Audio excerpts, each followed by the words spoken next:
Tissue मिलके organ बना रही है और सेम ऑर्गन मिलके ऑर्गन सिस्टम बना रही है, तो ऐसा नहीं होता।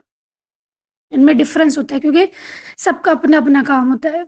सब जब टिश्यूज डिफरेंट होंगे तो फिर काम डिफरेंट होगा। ओके, हम रिस्पायरेटरी सिस्टम को आज डिस्कस करेंगे। हमने पहले जो है वो थोड़ा सा इंट्रो देखा कि सिस्टम बायो में किसको बेसिकली कहते हैं। सो उसके मेन पार्ट्स क्या क्या हो सकते हैं रिस्पायरेटरी सिस्टम के। अब अपनी बॉडी को देखें तो फर्स्ट ऑफ ऑल जो है वो मेन पार्ट इसका क्या है, वो रास्ता जिसके रिस्पायरेटरी सिस्टम होता है जो रिस्पायरेशन में हेल्प आउट करता है। ठीक है, तो पहले ये याद रखें कि रिस्पायरेशन हम कैसे करते हैं। रिस्पायरेशन का मतलब होता है सांस लेना। तो जब हम सांस लेते हैं तो सबसे पहले हवा किस रास्ते से हमारी बॉडी में एंटर होती है, तो हवा हमारी बॉडी में हमारे नोज के जरिए एंटर होती है। ठीक है, नाक के जरिए। अब आपने देखा होगा कि जो नोज है उसके आगे दो जो है वो सुराख होते हैं। उन दो सुराहों को हम बोलते हैं नॉस्ट्रिल्स। और इस पूरे स्ट्रक्चर को ओवरऑल हम क्या बोलते हैं, नोज।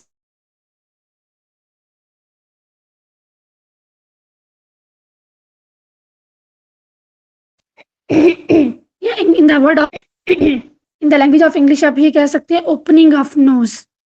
नॉस्ट्रिल्स हम किसको कहते हैं, ओपनिंग ऑफ नोज को। अब इसके अंदर क्या होता है, हेयर्स होते हैं और जो है ना वो बेसिकली किसका काम कर रहे होते हैं, फिल्टर का काम करते हैं। इसके अलावा इसके अंदर म्यूकस होता है। ठीक है, म्यूकस होता है और म्यूकस का काम क्या होता है कि अगर बाहर से कोई हवा ठंडी है या गर्म है तो ये क्या कर देगा म्यूकस उसको। एक तो उसके अंदर अगर हवा के अंदर कोई जर्म्स है तो उनको पकड़ लेगा, म्यूकस भी पकड़ेगा उनको। और डेफिनेटली जो हेयर्स होंगे वो भी क्या करेंगे, उनको अपने पकड़ लेंगे, उनको अंदर नहीं जाने देंगे। और दूसरा क्या होगा इसका फंक्शन, जो एयर होगी उसको ये क्या करेगा, मेंटेन करेगा according to the temperature of body. ठीक है, फॉर एग्जाम्पल उसका बाहर अगर सर्दी है तो ठंडी हवा तो नहीं अंदर जाएगी, और अगर बाहर बहुत गर्मी है तो बिल्कुल इतनी ही गर्म हवा अंदर नहीं जाएगी। वो सम हाउ क्या होगी आपके नेजल कैविटी में, तो उस बैलेंस हो जाएगा उसका temperature. So that is the basic purpose of nostril और nasal cavity, sorry nasal cavity. ठीक है, तो नेजल कैविटी की जो ओपनिंग होती है उसको बोलते हैं नोस्ट्रल्स। और ओवरऑल स्ट्रक्चर को हम क्या बोलते हैं, nose. That is very very important for respiration. Next हम बात कर लेते हैं फेरिंग्स की। अच्छा, फेरिंग्स वो रास्ता होता है, मैं पहले थोड़ा सिंपल लैंग्वेज में आपको समझा देती हूँ बिकॉज सारे बच्चे जो है ना वो उस बैकग्राउंड से नहीं होते। अच्छा, अब जो फेरिंग्स है ये कॉमन पैसेज होता है फूड का भी एयर का भी। ठीक है, फूड का भी एयर का भी। इसका मतलब ये है कि ये वो नाली है जहां से हम खाना खाएंगे तो खाना भी गुजरेगा, और अगर हम सांस लेंगे तो हवा भी गुजरेगी। ठीक है, फिर मतलब ये शुरू में एक सिंगल होगी और फिर आगे जाके दो में जो है ना डिवाइड हो जाएगी। ठीक है, तो शुरू में एक सिंगल होगी फेरेंक्स, और आगे जाके दो में डिवाइड हो जाएगी। तो दो किस में डिवाइड होगी, एक लेरिंग्स में डिवाइड हो जाएगी। ठीक है, और दूसरा इसोफेगस में डिवाइड हो जाएगी। ठीक हो गया। और अपने फेरिंग्स को जो है वो अच्छे तरीके से याद रखना बिकॉज ये कॉमन पैसेज है फूड और एयर के लिए, और ये कंफ्यूज कर देगा आपको। इसके बाद जो नाली है ना oesophagus, that is specifically for food. And if we talk about the second tube that is larynx, and that is specifically for air passage. ठीक है, जो लेरिंग्स होगा वो सिर्फ और सिर्फ एयर के लिए होगा, और जो इसोफेगस होगा वो सिर्फ और सिर्फ फूड के लिए होगा, और जो फेरिंग्स होगा वो दोनों के लिए होगा। उसके बाद अगर हम बात कर रहे हैं लेरिंग्स की, तो what is the second name of larynx, तो उसको वॉइस वॉइस बॉक्स या वॉइस कॉर्ड भी बोलते हैं, क्योंकि यहाँ पे क्या होता है साउंड्स प्रोड्यूस होती है। ठीक है, इसमें बेसिकली कॉर्ड्स होते हैं, वोकल कॉर्ड्स होते हैं जिसकी वजह से साउंड प्रोड्यूस होती है। ओके, नेक्स्ट हम देखते हैं एपिग्लोटिस।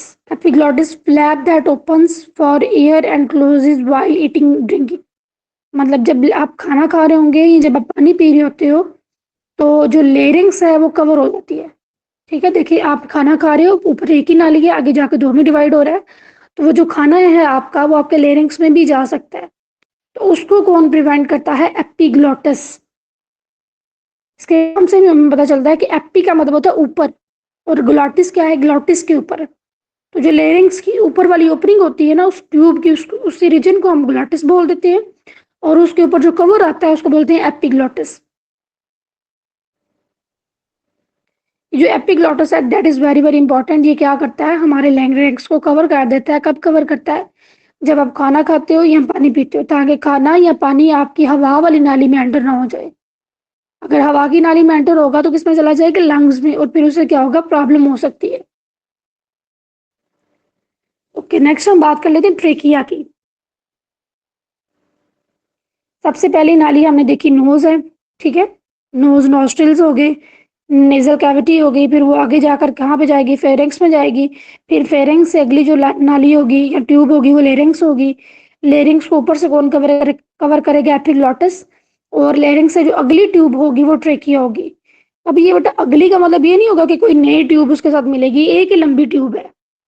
जब ये हमारे ऊपर नाक तक का तो इसको हम नेजल कैविटी बोल देंगे, जब थोड़ी नीचे जाएगी तो इसको हम फेरिंक्स बोल देंगे, जब थोड़ी और नीचे जाएगी तो इसको लेरिंक्स बोल देंगे, मजीद नीचे जाएगी तो इसको ट्रेकिया बोल देंगे। ठीक हो गया। और जब मजीद नीचे जाएगी तो इसको ब्रोनकाई और ब्रोनक्यूल्स बोल देंगे। और जो ब्रोनकाई और ब्रोनक्यूल्स होते हैं वो फर्दर डिवाइड होते हैं और दोनों जो है वो हमारे एक एक लंग को जाके मिलते हैं। मतलब ये है कि ट्यूब एक ही है लेकिन डिफरेंट रीजन्स में इसका नाम क्या हो जाएगा, डिफरेंट हो जाएगा। सो ट्रेकिया के लिए जो हम सेकंड नेम यूज करते हैं दैट इज विंड पाइप। ठीक हो गया। इसमें कार्टिलेज भी होती हैं सी शेप के। और ट्रेकिया के बाद जो नेक्स्ट होती है वो है ब्रोनकाई, और ब्रोनकाई के बाद आ जाती है ब्रोनक्यूल्स। ये हमेशा आपने याद रखना है कि जब हम ब्रोन मतलब एंड पे ओल्स का लगाते हैं ना, ये वाला मतलब ओल्स लिखते हैं किसी भी चीज के एंड पे, तो उसका मतलब ये होता है कि जो पहली वाली चीज है अगर उसके एंड पे आपने ओल्स लगा दिए तो उसका मतलब ये है कि जो पहली वाली है वो मजीद छोटी हो गई है। मतलब ब्रोनकाई है तो ब्रोनकाई से जो मजीद छोटी छोटी ट्यूब्स होंगी उनको बनेंगे ब्रोनक्यूल्स। समझ आ रही है या वही? जी अच्छा।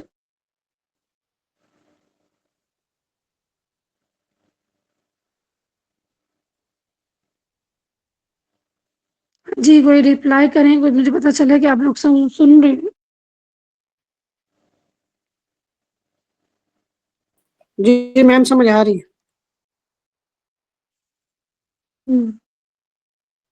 ठीक है। वही काजी के अलावा भी कोई रिप्लाई कर दिया करो, कि सारे रिप्लाई काजी नहीं करने होते हैं। अच्छा जी, चलें नेक्स्ट हम कंटिन्यू करते हैं। अच्छा, ब्रोनक्यूल्स जो है वो फर्दर जो डिवाइड होंगी वो किस में डिवाइड होंगी, एल्व्यूलाई में। और एल्व्यूलाई होती है एयर सैक्स। ठीक है, एल्व्यूलाई क्या है, एयर सैक्स है। यहाँ पर बेसिकली जो गैस होगी वो एक्सचेंज होगी, और यहाँ पर बहुत ज़्यादा कैपिलरीज होंगी, क्योंकि हमारी बॉडी में जो एक्सचेंज होता है गैसेस का वो कैपिलरी लेवल पे होता है। ठीक है, हमारी बॉडी में जो एक्सचेंज होता है गैसेस का वो कैपिलरी लेवल पे होता है। कैपिलरी जो होती है वो बिल्कुल बारीक नाली होती है।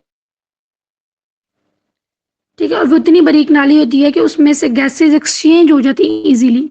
ऑक्सीजन ने इन होना है तो वो इन हो जाएगी, और कार्बन डाइऑक्साइड ने आउट होना है तो वो आउट हो जाएगी। अब अगर आप सांस ले रहे हैं, ठीक है, इनहेल कर रहे हैं, तो आपकी बॉडी में या एल्व्यूलाई के पास क्या आ जाएगी, ऑक्सीजन।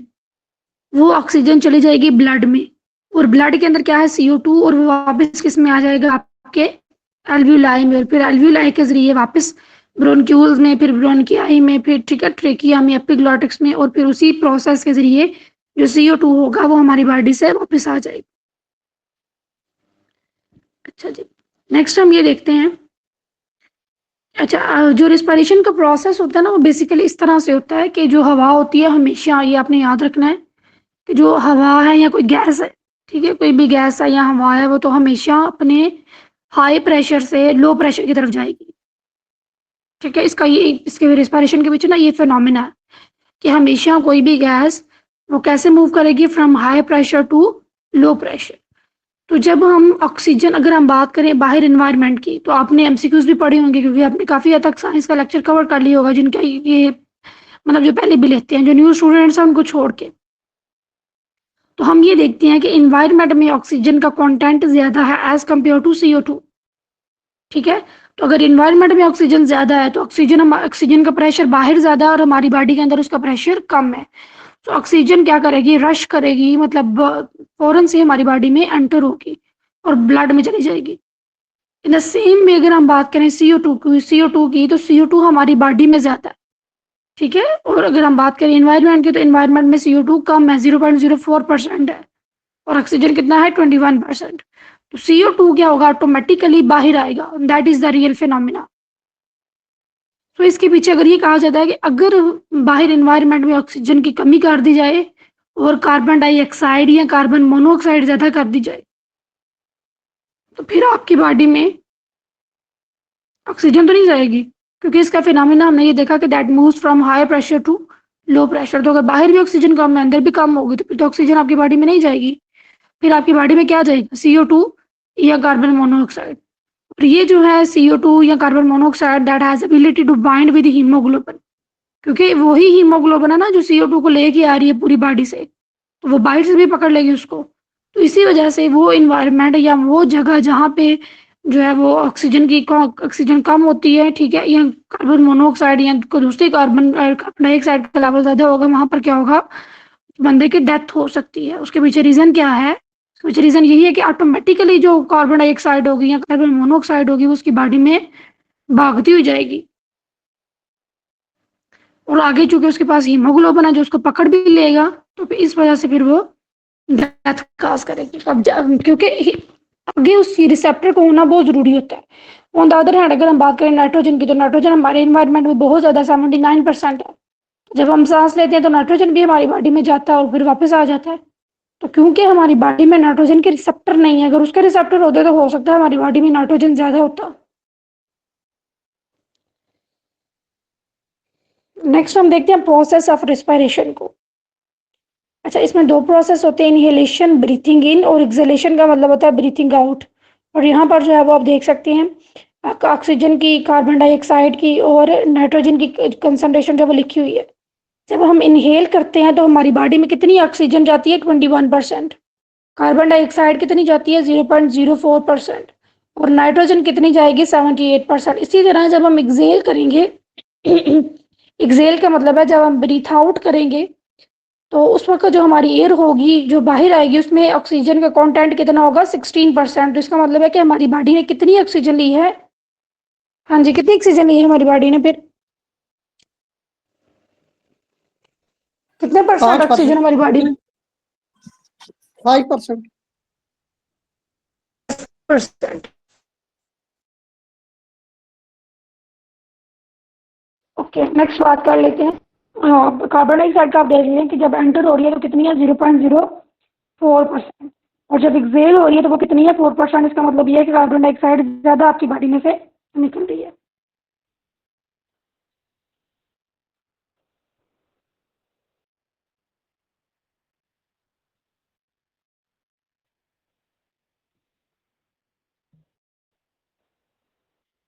नेक्स्ट हम देखते हैं रेस्पिरेटरी रेट कितना है, 14 to 18 ब्रीथ्स पर मिनट, मतलब 1 मिनट में 14 से 18 breathes.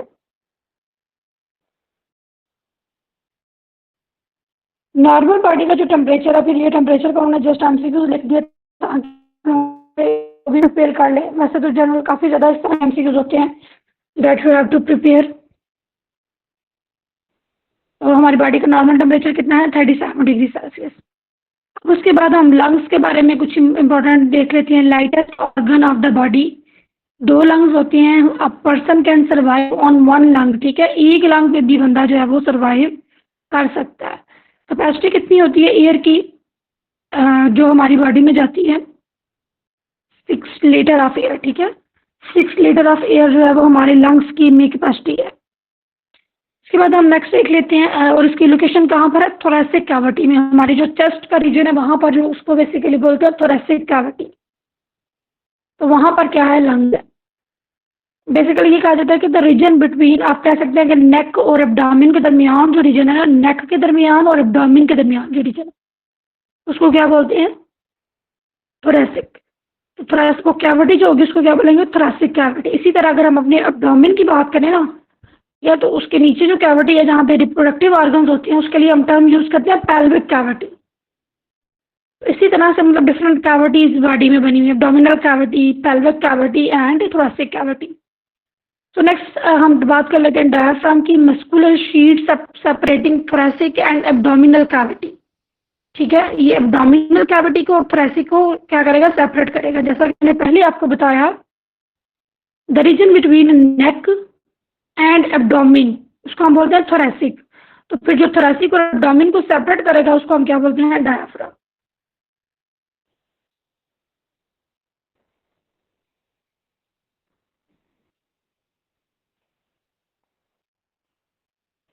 Respiration in plants, plant से हम देख लेते हैं, दिन के टाइम वो रेस्पिरेशन करते हैं, ठीक है, दिन के वक्त वो फोटोसिंथेसिस करते हैं, take in CO2, release oxygen. Night time वो क्या करते हैं, take in oxygen and release CO2। अच्छा, आप लोगों में से मुझे कोई बताएगा कि what is the basic phenomena of respiration in plants? क्या मतलब कि प्लांट्स दिन के वक्त रेस्पिरेशन नहीं करते, या उनकी रेस्पिरेशन दिन के वक्त जो होती है वो क्या रिवर्स होती है, वो ऑक्सीजन को इनटेक रिलीज करते हैं और CO2 को इनटेक करते हैं? इसके पीछे क्या कॉन्सेप्ट है?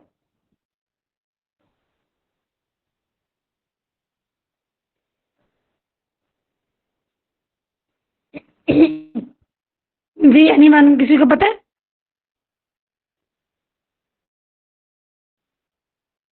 हाँ जी, कुछ भी बच्चे आपके माइंड में, आप लोग बताएं कुछ भी, डजंट मैटर कि आप गलत बता रहे हैं, ठीक बता रहे हैं, लेकिन आप एक क्लास में हैं तो आप थोड़ा सा बोलना भी सीखें।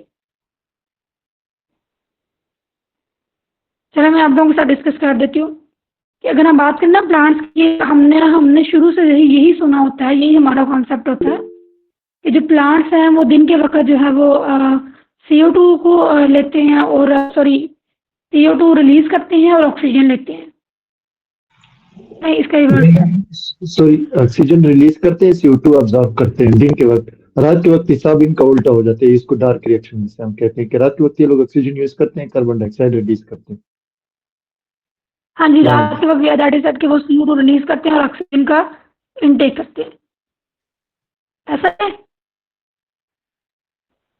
जी मैम। अब इसके पीछे अगर हम देखें ना जी, इसके पीछे वजह क्या होती है? इसके पीछे वजह यही होती है कि अगर हम उनकी बात करें तो जैसे हमारे अंदर रेस्पिरेशन है, सेम उसी तरह ही प्लांट्स के अंदर रेस्पिरेशन होती है। ठीक हो गया, कि पहला ये कॉन्सेप्ट क्लियर कर लें कि जैसे हमारे अंदर रेस्पिरेशन है, उनके अंदर भी वैसे ही रेस्पिरेशन हो रही है। ऐसा नहीं है कि दिन के वक्त वो CO2 ले रहे हैं और अगर ऑक्सीजन को रिलीज कर रहे हैं तो वो उनका रेस्पिरेटरी फिनोमिना ही है। पहले चीज ये समझे, ये तो ठीक है, ये तो रियलिटी है कि वो CO2 को रिलीज करते, CO2 को टेक जो है वो इनहेल करते हैं और ऑक्सीजन को एक्सहेल करते हैं, लेकिन उसके पीछे वजह ये नहीं है कि उनका रेस्पिरेटरी फिनोमिना, उनका रेस्पिरेटरी फिनोमिना सेम वैसा ही है जैसा हमारा है। मतलब वो दिन के वक्त भी क्या करेंगे, ऑक्सीजन उनको चाहिए होती है और वो रिलीज करते हैं CO2, लेकिन दिन के वक्त एक और फिनोमिना होता है और हो रहा होता है उनकी बॉडी में, दैट इज कॉल्ड फोटोसिंथेसिस। जो फोटोसिंथेसिस है that is basically reverse of respiration. Photosynthesis के नतीजे में क्या होता है, ऑक्सीजन जो है वो पहले रिवर्स होता है, ठीक है, उसके नतीजे में ऑक्सीजन ज्यादा बन रही होती है और CO2 वो यूज कर रहा होता है, ठीक है, वो CO2 जो फोटोसिंथेसिस है वो CO2 को यूज करता है और ऑक्सीजन को रिलीज करता है, उसके अंदर ये फिनोमेना होता है। तो फिर प्लांट क्या करते हैं, उसी ऑक्सीजन में से जो फोटोसिंथेसिस रिलीज कर रहा होता है ना, कुछ ऑक्सीजन यूज कर लेते हैं और जो एक्स्ट्रा ऑक्सीजन होती है वो रिलीज कर देते हैं एनवायरनमेंट पे। और जो प्लांट CO2 रिलीज करते हैं वो बाहर इन्वायरमेंट में रिलीज करने के बजाय उनकी बॉडी में ही फोटोसिंथेसिस के लिए यूज हो जाती है। ठीक हो गया, तो इस तरह से फिर वो क्या करते हैं, और कुछ CO2 फिर बाहर से प्लांट को चाहिए होती है और फोटोसिंथेसिस, तो फिर वो क्या करता है, बाहर से CO2 लेता है और एक्सहेल क्या करता है, ऑक्सीजन। और इसके पीछे बेसिक फिनोमेना क्या है, फोटोसिंथेसिस। रिस्पिरेशन उसी तरीके से होती है, और रात के वक्त चूंकि फोटोसिंथेसिस नहीं हो रही होती तो फिर हमें रिस्पिरेशन जैसे होती है वैसे ही होगी। क्लियर है?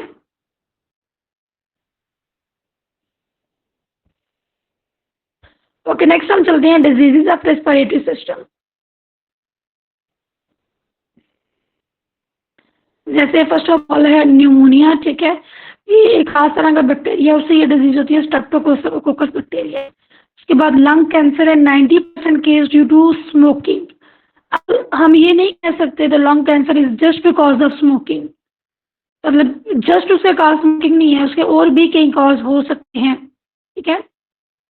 और भी कॉज हो सकते हैं। फॉर एग्जाम्पल अगर आप किसी ऐसे इन्वायरमेंट में रह रहे हैं जहाँ पे पोल्यूशन बहुत ज़्यादा है, इन्वायरमेंटल पोल्यूशन बहुत ज़्यादा है, तो environmental pollution is the main cause of भी हो सकता है लंग कैंसर का।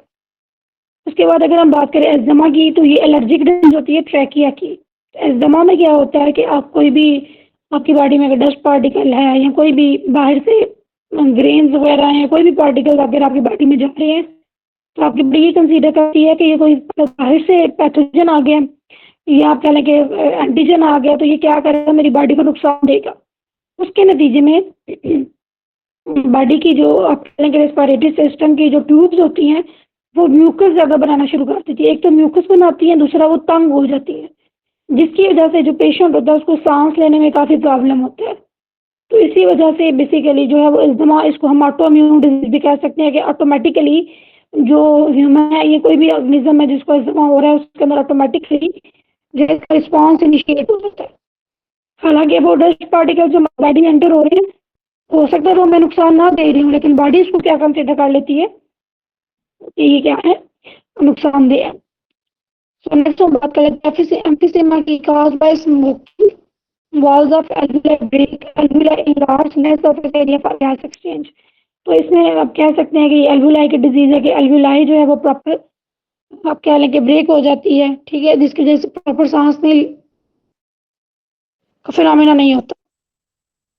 सो नेक्स्ट इज ट्यूबरक्लोसिस, या जिसको टीबी बोलते हैं, that is also caused by a bacterium known as mycobacterium tuberculosis. तो आपने ये याद रखना है कि जब भी हम साइंस की बात करेंगे तो जो बैक्टीरिया है दैट इज द प्लूरल, ठीक है, और जो बैक्टीरियम है ये सिंगुलर टर्म है। Bacterium is singular term and bacteria is plural term. उसके बाद ये साइड पे रिब्स के बारे में लिखा हुआ था, human body has 12 pair of ribs, 24 ribs total, protect important part in the chest like heart and organ. जो हम रिब्स होती हैं वो हार्ट को और लंग्स को प्रोटेक्ट कर रही होती है। जी बच्चे, क्लियर है सबको यहाँ तक?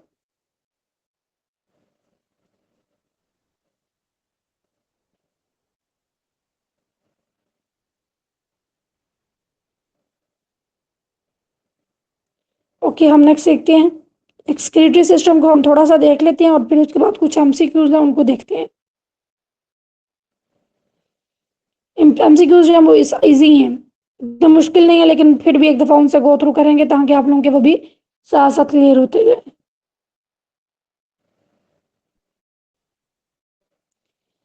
जी, तो सबसे पहले हम ये देखते हैं एक्सक्रीटरी सिस्टम, या इसके एक्सक्रीटरी सिस्टम जो है वो किस पे कॉन्सिस्ट कर रहा होता है। उसमें जो है वो किडनी है, ठीक है, यूरेटर्स हैं, यूरिथ्रा है, ठीक है, ब्लैडर है, ये मेन ऑर्गन्स उसमें हो सकते हैं। किडनी है, ठीक है, यूरेटर्स हैं, यूरिनरी ब्लैडर है। ये जो मेन चीज, जो मेन 3 पार्ट्स मैंने बोले हैं, ये होंगे एक्सक्रीटरी सिस्टम के पार्ट। सबसे पहले ये देखें, ये समझे कि सिस्टम करता क्या है। जैसे रेस्पिरेटरी सिस्टम था, हमने ये देखा था कि उसके जरिए ऑक्सीजन हमारी बॉडी में जाती है और CO2 हमारी बॉडी से निकलती है। तो एक्सक्रीटरी सिस्टम क्या करता है कि जब भी आप खाना खा रहे हो, अच्छा, आप खाना खाते हो तो आपके खाने में 3 चीज़ें होती हैं, लिपिड्स होती हैं, प्रोटीन्स होती हैं और कार्बोहाइड्रेट्स होते हैं। ठीक हो गया? अपने बचपन में कहीं पे 9th 10th में या FSC अगर आप में से किसी ने किया, आपने पढ़ा होगा कि जो लिपिड्स होती हैं और जो होते हैं ना कार्बोहाइड्रेट्स, उनके अंदर जो ज़्यादा होता है वो कार्बन और हाइड्रोजन होता है। ठीक हो गया? If we talk about proteins, लेकिन अगर हम प्रोटीन की बात करें ना तो उसके अंदर एक तो कार्बन होगा, हाइड्रोजन होगा और तीसरी चीज़ होती है नाइट्रोजन। ठीक है, तीसरी चीज़ कौन सी होती है? नाइट्रोजन, जो कि अमोनिया है। ठीक है, नाइट्रोजन जो कि क्या होगा? अमोनिया होगा आपकी बॉडी में। अच्छा, तो ये थोड़ा सा इसको अंडरस्टैंड कर लें, ये थोड़ा सा फिनोमेना आपको अंडरस्टैंड करना ज़रूरी है कि जो जब भी खाना खाया आपने, वो आपके पहले तो चला गया स्टमक में, स्टमक से वो चला गया आपके जिगर के पास, लीवर के पास। लीवर उसको डिटॉक्सिफाई करेगा और देन उसको किस में भेज देगा? ब्लड में। जैसे जैसे वो आपके सेल्स के पास जाएगा तो सेल्स उसको तोड़ेंगे। जब सेल्स उन बॉन्ड्स को तोड़ेंगे ना, तो फिर उन बॉन्ड्स में से एनर्जी निकलेगी और सेल उसको स्टोर कर लेगा इन फॉर्म ऑफ ATP। लेकिन जब वो बॉन्ड टूटेंगे तो C भी अलग हो जाएगा, H भी अलग हो जाएगा और O भी अलग हो जाएगा और N भी अलग हो जाएगा। ठीक है जी, यही 4 चीज़ें हमने देखी है ना कि शुगर, कार्बोहाइड्रेट्स में लिपिड्स में कार्बन, हाइड्रोजन और ऑक्सीजन का कंटेंट होता है, और प्रोटीन्स के अंदर कार्बन, हाइड्रोजन, ऑक्सीजन और नाइट्रोजन होती है। तो जब ये टूटे, सी अलग हो गया, एच अलग हो गया, ओ अलग हो गया, और जो नाइट्रोजन है वो अलग हो गया। थोड़ा सा इसको अंडरस्टैंड करिएगा। जो एच, सी और ओ है, ठीक है, एच, सी और ओ, तो क्योंकि एच भी काफी ज्यादा है, सी भी काफी ज्यादा है और ओ भी काफी ज्यादा है, तो उसमें से कुछ बनेंगे CO2 और कुछ बनेंगे H2O। समझ आ रही है? कुछ बनेंगे CO2, कुछ बनेंगे H2O। तो H2O क्या है? वाटर है, वो तो आपकी बॉडी को चाहिए। तो जब आप खाना खाओगे तो खाने में भी जो हाइड्रोजन होगा वो टूटेगा, तो आपकी बॉडी में पानी की कमी को पूरा करेगा। उसके बरक्स अगर हम देखें CO2, तो जो CO2, वो जो CO2 बना था वही तो आप एक्सेल करते हो, और CO2 आपकी बॉडी में कहाँ से आता है? ये वही CO2 है जो आपने खाना खाया और बार्न्स में से टूटा। पीछे क्या रह गया? पीछे बच जाता है हमारे पास नाइट्रोजन, अमोनिया। अब उस अमोनिया को कौन निकालेगा बॉडी में से? उस अमोनिया को निकालता है आपका एक्सक्रीटरी सिस्टम। ठीक हो गया? आपका लिवर उसको कन्वर्ट करता है यूरिया में, और फिर यूरिया जो है वो आपके एक्सक्रीटरी सिस्टम से आपकी बॉडी से बाहर चला जाता है। अब कुछ हम जो है इसकी जनरल चीजें देख लेते हैं। जैसे किडनी है, उसका साइज कितना है? 4 to 5 इंचेस। शेप उसके बीन और बीन जैसी है, located at the back side of abdomen. ठीक है, एब्डोमेन के पिछली साइड पे होता है, और हमारी बॉडी में वाटर और साल्ट के बैलेंस को मेंटेन करता है। आपने हमेशा यही सुना है कि पानी को मेंटेन करता है और साल्ट को मेंटेन करता है। इसके अलावा ये खून भी बनाने में हेल्प आउट करता है। ठीक है, ब्लड ब्लड फॉर्मेशन में बहुत ज्यादा हेल्प करता है। अगर हम बात करें ना रेड ब्लड सेल्स की, तो रेड ब्लड सेल्स बनाने में किडनी का ही तो मेन रोल होता है। दूसरा, हमारी बॉडी में जितनी भी एटीपी बनती है, एटीपी यानी कि एनर्जी बनती है, सबसे ज्यादा कहाँ पर यूज होती है? किडनी में। क्योंकि किडनी पे क्या होती है? फिल्ट्रेशन हो रही होती है। अब इसके पार्ट्स कौन से हैं? कॉर्टेक्स इसके आउटर रीजन को बोलते हैं, और मेड्यूला इसके इनर रीजन को बोलते हैं। अब इसके अंदर जो आर्टरी खून लेके जा रही होगी उसको बोलेंगे रीनल आर्टरी, और जो वेन खून इसके इसमें से बाहर लेके आ रही होगी उसको बोलेंगे रीनल वेन। अब किडनी के अंदर खास तरह के यूनिट्स होते हैं जो काम करते हैं, उनको बोलते हैं नेफ्रॉन। ठीक हो गया? किडनी के अंदर छोटे छोटे यूनिट्स होंगे जो काम करेंगे, उनको क्या बोलते हैं? नेफ्रॉन। जैसे देख लें नर्वस सिस्टम है, तो उसके अंदर कौन काम कर रहा है? न्यूरॉन्स। इसी तरह किडनी के अंदर कौन काम कर रहा है? नेफ्रॉन्स। उसके बाद नेक्स्ट पार्ट है ureter. Ureter is muscular tube carrying urine from kidney to urinary bladder, cannot regenerate if damaged। तो यूरेटर क्या होता है? ये वो नालियां होती हैं जो आपके किडनी से यूरिन को लेके कहाँ पर जा रही होती हैं? आपके ब्लैडर के पास। और दूसरा ये उन्होंने लिखा हुआ है कि अगर ये डैमेज हो जाए तो ये रीजनरेट नहीं हो सकती। नेक्स्ट है यूरिनरी ब्लैडर। तो ये कितना यूरिन स्टोर कर सकता है? Up to 1 to 1.5 litre. ठीक है, और फिर यूरिनरी ब्लैडर में यूरिन स्टोर होगा, और फिर बॉडी से आउट किसके जरिए होगा? यूरिथ्रा के जरिए। समझ आ गई बच्चों? उसके बाद है किडनी फेलियर काजेस क्या हो सकते हैं? किडनी पे सबसे ज्यादा इफेक्ट किसका हो सकता है? हाई ब्लड प्रेशर, ठीक है, किडनी स्टोन, और इसका इलाज क्या हो सकता है? लिथोट्रिप्सी। लिथोट्रिप्सी क्या होती है? जो शॉक वेव्स होती है वो बम्बार्ड की जाती है किडनी के ऊपर, और वो स्टोन्स को क्या करती हैं? तोड़ देती हैं, और स्टोन्स फिर ऑटोमेटिकली बॉडी से बाहर निकल आते हैं थ्रू यूरिन। अच्छा, अब हम यहाँ पे देखा कि हाई ब्लड प्रेशर जो है वो डैमेज करता है फिल्ट्रेशन को। तो देखें, किडनी जो है ना, फिल्टर ही किसको कर रही थी? खून को। और अगर खून का प्रेशर बहुत ज्यादा है, ठीक है, तो जब प्रेशर ज्यादा होगा तो वो जाकर डायरेक्टली किसको इफेक्ट करेगा? किडनी को। क्योंकि वहां पे ही तो वो पास हो रहा होता है प्रेशर के साथ ऑलरेडी। तो जब ज्यादा प्रेशर होगा, वो ज्यादा प्रेशर से क्या करेगा? फिल्टर होगा, और वो क्या करेगा? उसको डैमेज कर देगा, उसकी नालियों को। जी स्टूडेंट्स, क्लियर है यहाँ तक सबको?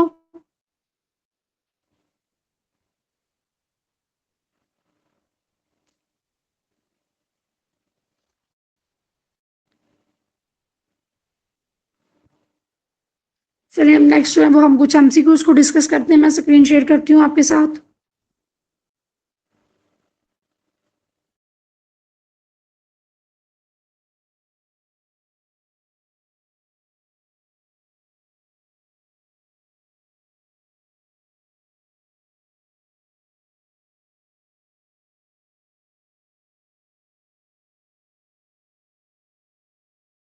या vitamin D results in, vitamin D की जो डेफिशिएंसी होती है उसके नतीजे में कौन सी बीमारी लगती है?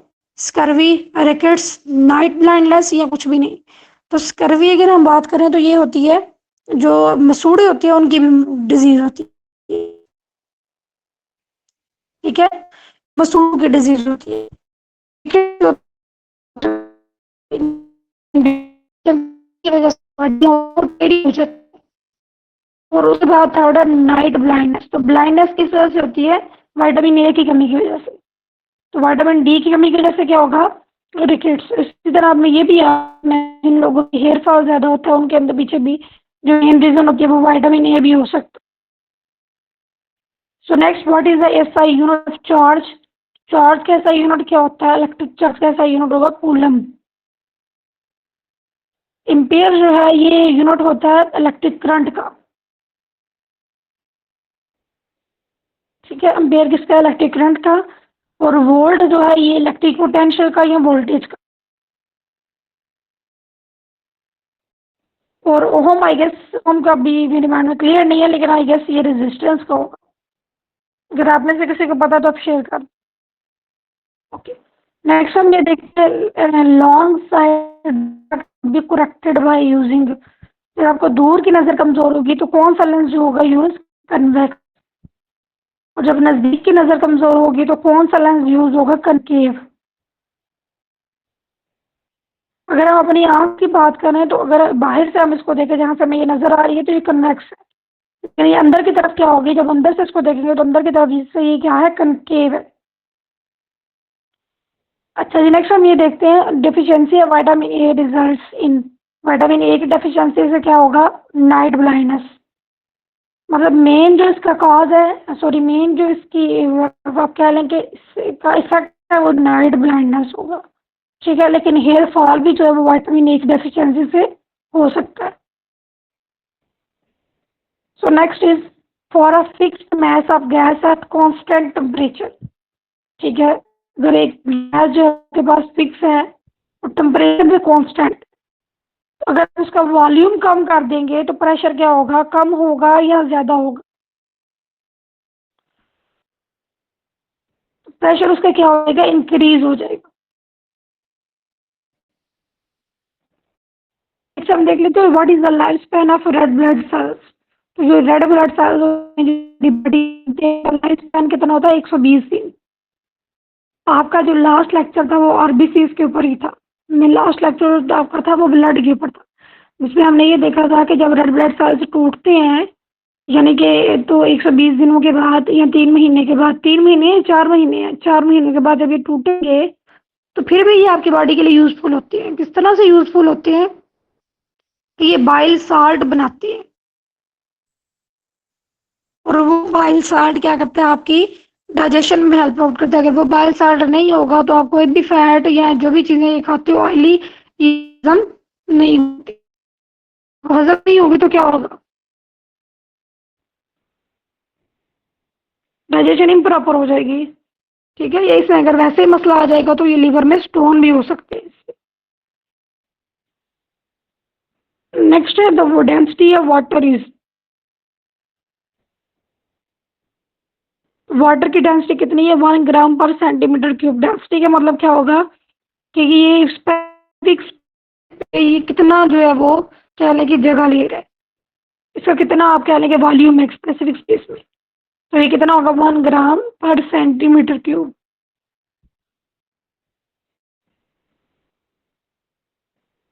जी बच्चे क्लियर है सब तक, सबको यहाँ तक? जी ma'am. Next is radioactivity was discovered by. तो ये साइंटिस्ट का नाम है, ये आप याद रख लीजिए। इसको रट्टा ही आपने लगाना है क्योंकि इसमें कोई इतनी समझने वाली बात नहीं है। A device which convert chemical energy into electrical energy is called battery, ठीक है। अब जो केमिकल एनर्जी को इलेक्ट्रिकल एनर्जी में कन्वर्ट करता है उसको क्या बोलते हैं? बैटरी। केमिकल एनर्जी कौन सी होती है? जी बच्चों, केमिकल एनर्जी कौन सी होती है?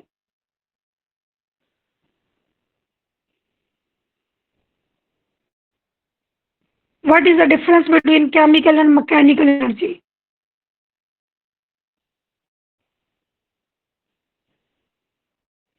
ये आप लोगों का कह रहे हैं कि आप लोगों के नेक्स्ट क्लास के लिए ना ये छोटा सा टास्क है, ये आपने सबने सर्च करके आना है, प्रॉपर इसके एग्जाम्पल्स लेके आनी है, केमिकल की, मैकेनिकल और इलेक्ट्रिकल एनर्जी तीनों की। तमाम स्टूडेंट्स जो भी क्लास में मौजूद है, और ये तमाम स्टूडेंट्स क्लास में नेक्स्ट क्लास में आएंगे और आकर यहाँ पे रिपीट करेंगे, ताकि मुझे पता चले आप लोग एक्टिव हैं या वाकई सोए हुए हैं। ठीक है, बच्चों की ये असाइनमेंट है। थोड़ा समझिए, आप लोग जब आप खुद से कुछ करोगे ना तो आप लोगों का दिमाग थोड़ा ज़्यादा एक्टिव होगा, थोड़ा ज़्यादा खुलेगा, वो आपको ज़्यादा अच्छे तरीके से चीज़ें याद होंगी, समझ में आएंगी। मेटियोर है तो सन की अगर हम बात करें तो सन क्या है? एक स्टार है। The gas used in refrigerator to cool water, refrigerator में जो गैस यूज होती है वाटर को कूल करने के लिए, उसको क्या बोलते हैं? Tetrafluoroethane. The average adult has blood volume of about 5 litres. हमारी बॉडी के अंदर अगर हम देखें ना तो जो ब्लड होगा वो कितना होगा? 5 लीटर या 5 किलो होगा। ठीक है, 5 केजी हो सकता है। अब ये चीज़ आपने याद रखनी है कि जो मेल होते हैं, आदमी होते हैं, उनके अंदर ये थोड़ा ज़्यादा होगा, और जो फीमेल होती है, औरत होती है, उसके अंदर ये थोड़ा सा कम होता है। ठीक हो गया। उसी तरह the most abundant element in the universe, अगर हम एलिमेंट की यूनिवर्स, पूरे यूनिवर्स में एलिमेंट की बात करें, जो अबंडेंट है वो है हाइड्रोजन। तो अब याद रखें बच्चों, यूनिवर्स में सारे प्लैनेट, सारे स्टार, एस्टेरॉयड्स, मेटियोर्स, ये सब कुछ आता है। यूनिवर्स नेवर मीन कि आप इस प्लैनेट की बात कर रहे हैं, ये जो अर्थ है। यूनिवर्स मीन्स कि इसमें सारे के सारे प्लैनेट्स जितने भी हैं, जितनी भी गैलेक्सीज हैं, तो सब कुछ आ रहा है। उसके अंदर ओवरऑल किसकी कंसंट्रेशन ज्यादा है? हाइड्रोजन की। लेकिन अगर हम अपने प्लेनेट की बात करें, दैट इज अर्थ, तो इसके अंदर कौन सा अबंडेंट है एलिमेंट? ऑक्सीजन। वो भी इसकी अर्थ क्रस्ट में। ठीक है, क्रस्ट में। क्रस्ट क्या होती है? जो इसकी लेयर है, ठीक है, लैंड पे जो लेयर्स हैं इसकी अर्थ की। अगर हम वैसे उसकी बात करें, अर्थ जो है इसकी एटमॉस्फेयर की बात करें, तो उसके अंदर तो नाइट्रोजन की कंसंट्रेशन ज्यादा है।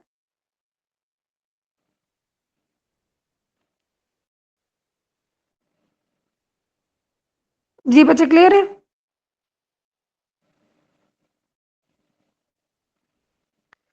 फिर वो विटामिन वाला जो है वो क्वेश्चन रिपीट हो रहा है, ये आपने इसको देख लेना है। ठीक है, और ये जो ह्यूमन बॉडी वाला, ये हम पढ़ चुके हैं कि एक दिन में ह्यूमन बॉडी कितना ब्रीथ करता है, कितना लीटर है।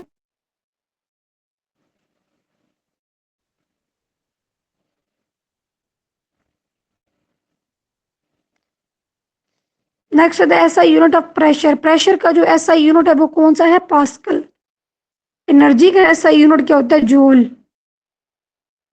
ठीक है, एनर्जी का ऐसा यूनिट क्या है? जूल।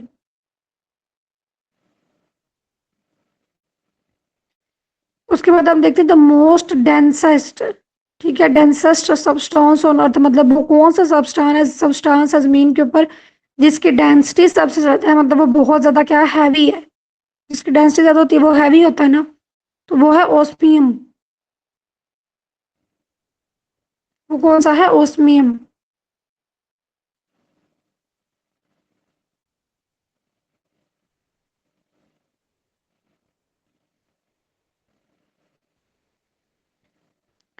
नेक्स्ट हम देखते हैं camera uses a dash to form an image. जो कैमरा है जर्नल, वो कौन सा लेंस यूज करता है? Convex lens. Which form the following is not conductor. Conductor जो नहीं है, एल्यूमिनियम, गोल्ड या ग्रेफाइट, तो ये सारे के सारे क्या हैं? कंडक्टर्स हैं। CNG stand for compressed natural gas. ठीक है, CNG की फुल फॉर्म क्या है? Compressed natural gas. Next MCQ है विच form the following is true for sound. Sound cannot travel through gas, sound cannot travel through liquid, sound cannot travel through solid, या sound cannot travel through vacuum। तो कौन सी चीज इसके बारे में true है? वो ये है कि जो वैक्यूम है वहां से साउंड नहीं गुजर सकता, आवाज नहीं गुजर सकती। और सबसे ज्यादा कहां से गुजरती है? सॉलिड्स में। ठीक है, सबसे ज्यादा कहां से गुजरेगी? सॉलिड्स में।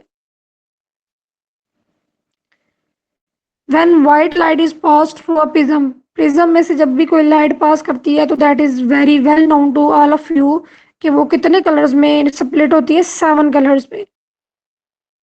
उसके बाद हम देख लेते हैं कि 1 नैनोमीटर के अंदर कितने मीटर्स होते हैं, 10⁻⁹ मीटर्स। 10⁻⁹ मीटर, ठीक है। और 10⁻⁶ मीटर किस में क्या होता है, माइक्रोमीटर। ओके, नेक्स्ट हम देखते हैं which instrument is used for measuring high temperature. जब बहुत ज्यादा टेम्परेचर होता है किसी भी जगह का, तो उसके लिए कौन सा मीटर यूज किया जाता है, उस मीटर को बोलते हैं पायरोमीटर, ठीक है, पायरोमीटर। और उसके बाद अगर हम बात करें ना पायरोस्कोप की, तो पायरोस्कोप जो है ना, ये नेविगेशन के पर्पज के लिए यूज होती है, फॉर द डायरेक्शन के लिए, फॉर द डायरेक्शन मेजरमेंट, ठीक है। उसके सॉरी, डायरेक्शन को देखने के लिए, किस डायरेक्शन में, नेविगेशन में, यहाँ डायरेक्शन को देखने के लिए।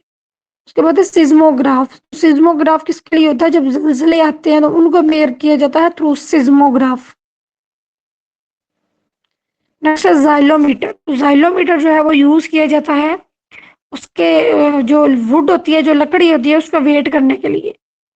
तो इसका मतलब ये कि बड़ा, ये जो बैलेंस होगा काफी बड़ा होगा, ठीक है। Xylometer is use to measure the weight of wood. जो साउंड वेव्स होती हैं वो कौन सी होती हैं, ट्रांसवर्स होती हैं, इलेक्ट्रोमैग्नेटिक होती है, लॉन्गिट्यूडनल होती है। तो वो क्या होती है, लॉन्गिट्यूडनल होती है।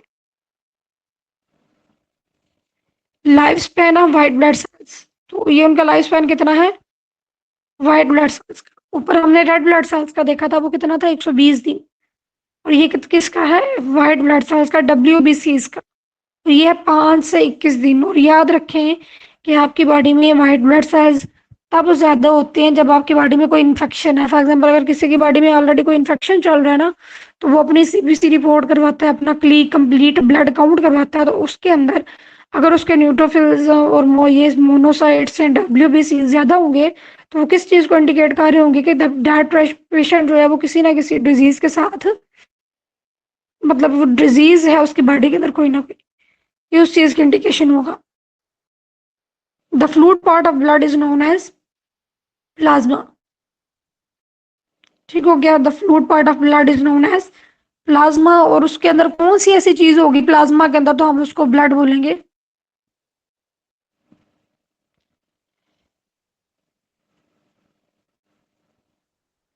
हाँ जी, एनीवन, अगर ब्लड है उसके अंदर से फ्लूइड पार्ट होगा वो तो प्लाज्मा है। लेकिन अगर प्लाज्मा में हम कौन सी चीज और ऐड करेंगे तो ब्लड बन जाएगा,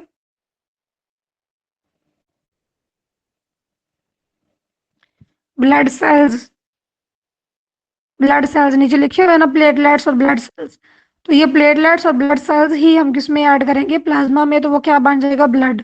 और जब ब्लड में से प्लेटलेट्स और ब्लड सेल्स निकाल देंगे तो वो क्या हो जाएगा, plasma. So next is during the winter in cold countries that is mixed to melt the ice on the icy roads. तो किसको मेल्ट किया जाता है, साल्ट को। उससे क्या होता है, जो आइसी रोड्स हैं उनमें से जो उनमें जो आइस होती है वो मेल्ट होना शुरू हो जाती है। इसके पीछे क्या फिनोमेना है,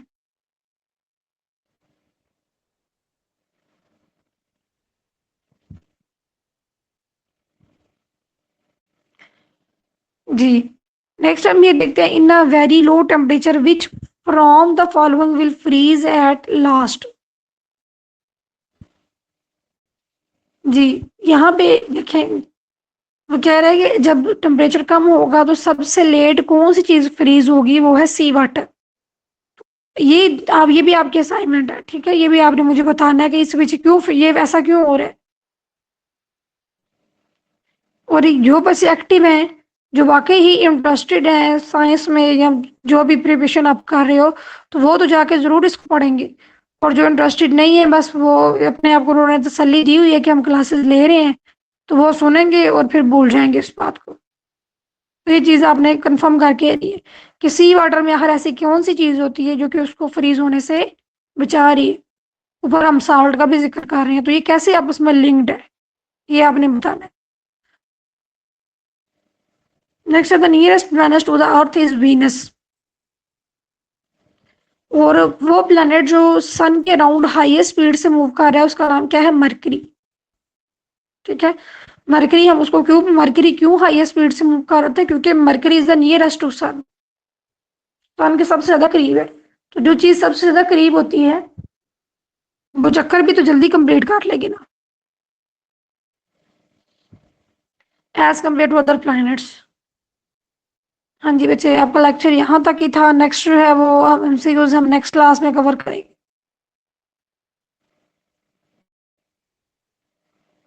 क्लियर है सबको?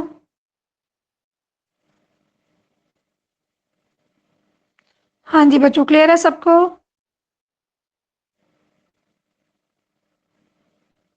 जी मैम। ठीक हो गया। चलिए ठीक है बच्चे, मैं क्लास एंड कर रही हूँ। कोई भी क्वेरी हो आपकी किसी भी किस्म की तो आप जो है वो ग्रुप में भी मैसेज कर सकते हैं।